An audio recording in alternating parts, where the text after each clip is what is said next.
In the sprawling archipelago of Indonesia, where 270 million people call home, a silent crisis persists. Despite sufficient national food supply, nearly half the population cannot afford a healthy diet, and 1 in 5 children remain stunted. Today, we meet 5 innovators who believe artificial intelligence holds the key to solving Indonesia's complex food security puzzle. I'm Gani. I'm Fidel. I'm Gong. I'm Kamali. I'm Amar, and we're Little Vietnam. Why did you choose this groundbreaking project? I used to go to a boarding school for 4 years. It was in a secluded area in central Java. This created severe challenges.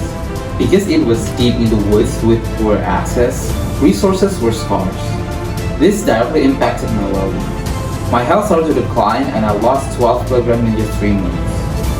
That experience showed me firsthand how food access issues can devastate communities. Let's start with the big picture. Gani, can you paint a picture of Indonesia's food security landscape? Indonesia presents a fascinating paradox.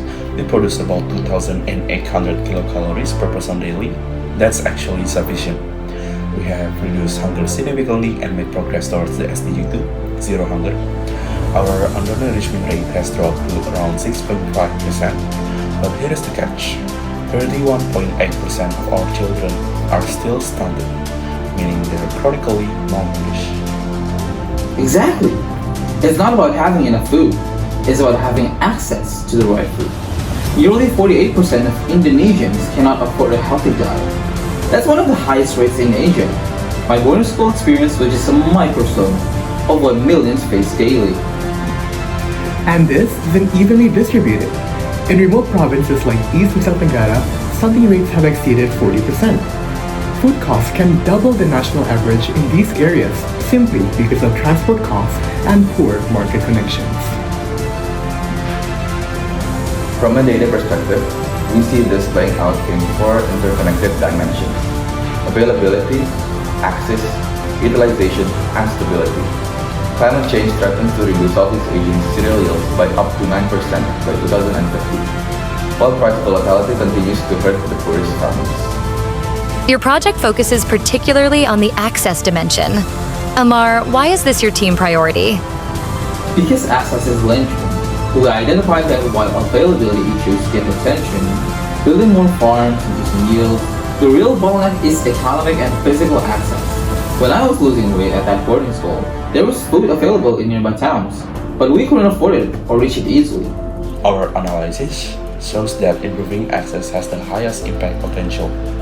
If nutritious foods becomes affordable and reachable for low-income families, we expect immediate reductions in stunting and improvement in diet quality. It's where we can see the fastest wins. And focusing on access aligns with the government's priorities. The new $4.3 billion Free Nutritious Meal Program aims to reach 19 million vulnerable people. Our AI system can help optimize these interventions by identifying exactly who needs help and when. Kamali, walk us through how the AI system actually works. We've built what we call the Food Security Analytics Platform. Think of it as a digital brain that ingests data from multiple sources and connects the dots across Indonesia's entire food system. The AI has several specialized modules. Our price forecasting model uses machine learning to predict food price spikes weeks or months in advance. Our crop yield prediction model analyzes satellite imagery to forecast harvest. And our nutrition risk model can identify communities at high risk of food insecurity. All of this feeds into a dashboard that gives policymakers actionable insights. For example, the system might detect that an upcoming drought in East Java, combined with rising rice prices and low household purchasing power, will likely create a food access crisis for 100,000 people. The key is that it doesn't just identify the problems, it recommends the solution. The AI might suggest releasing government rice reserve or expanding cash assistance program in specific districts, complete with the cost-benefit analysis. Fidel, what makes the data approach innovative? We are combining traditional government statistics with completely new data streams. Yes, we use existing data from UPS, Indonesia's statistic agency, and ministry databases. But we are also incorporating satellite imagery for real-time crop monitoring, social media analysis to detect early warning signals, and crowdsourced data from local communities. The crowdsourcing is particularly exciting. We've developed a mobile app called Food Secure ID, where agricultural extension officers and healthcare workers can report local conditions. This captures what national surveys often miss, the reality in remote villages. Social media monitoring is fascinating too. Previous UN Global Pulse research showed that Twitter mentions of food prices can predict price spikes faster than official reports. We are scaling that up with natural language processing in Bahasa Indonesia. The magic happens when these data streams converge. A policymaker can click on any district and see satellite crop health data, local market prices from crowdsourcing, social media sentiment, and nutrition statistics, all in one view. Gung, how will you guys ensure this high-tech solution doesn't leave vulnerable communities behind? That's the critical question. Often, averages hide disparities. National food security figures can overlook the pockets of severe hunger in indigenous communities or remote islands. Our approach emphasizes inclusive data collection. We're intentionally oversampling eastern Indonesia in our pilot to compensate for historically thin data coverage there. If fishers in Maluku tweet about failing catches, our AI notices that even when no formal survey data exists yet. We also disaggregate data by region, income, gender, and age when possible. The AI's recommendation specifically flags needs in hard-to-reach villages, not just easily accessible urban areas. And we work with local universities to incorporate traditional knowledge that pure data might miss. Transparency is crucial too. Our dashboard shows confidence levels. If data is weak in certain areas, we clearly indicate that uncertainty. We never want policymakers acting on false confidence. Can you give us a concrete example of how this would work in practice? Absolutely. Picture this scenario from our pilot design. In mid-2026, satellite data shows severe drought developing in East Java. Our price model forecasts a 25% spike in rice prices. The AI platform issues an alert in June that rice harvest will be 20% below normal, likely affecting 500,000 low-income households. It recommends two specific actions: release X tons of rice from national reserves to stabilize prices, and temporarily expand cash assistance programs in affected provinces.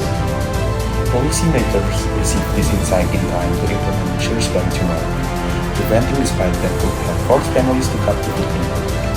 The outcome, verified by our monitoring, would be stable rice prices and no surge in child malnutrition. This is exactly what was missing during my boarding school experience. If officials had known about the access problems in our area, they could have intervened before students started losing dangerous amounts of weight. Looking ahead, what's your vision for AI's role in food security? I envision a future where no child experiences what I did, where data-driven early warning prevents food access crises before they devastate communities. AI doesn't replace human decision makers. It gives them superpowers to understand complex systems and act proactively. Indonesia has the opportunity to lead by example among developing nations. Our integrated approach to all of our food security dimensions could become a model for other countries facing similar challenges. The ultimate goal is fulfilling the definition of the food security, ensuring all people at all times have physical and economic access to sufficient, safe, and nutritious food. With AI augmenting human intelligence, we can finally make that vision reality. And we do it in a way that amplifies marginalized voices rather than drowning them out in big data. Technology for social good, guided by equity and local wisdom. This is smart governance for the 21st century, using data and AI not as ends in themselves, but as tools to build a more food-secure, equitable Indonesia. Thank you all for sharing your innovative approach to one of humanity's most persistent challenges. With a modest budget of $500,000 over 3 years, these 5 innovators are piloting a transformation in how governments can tackle food insecurity. As climate change and global instability threaten food systems worldwide, their work in Indonesia may light the path forward for millions facing hunger across the developing world. So let's make an impact with Little Vietnam.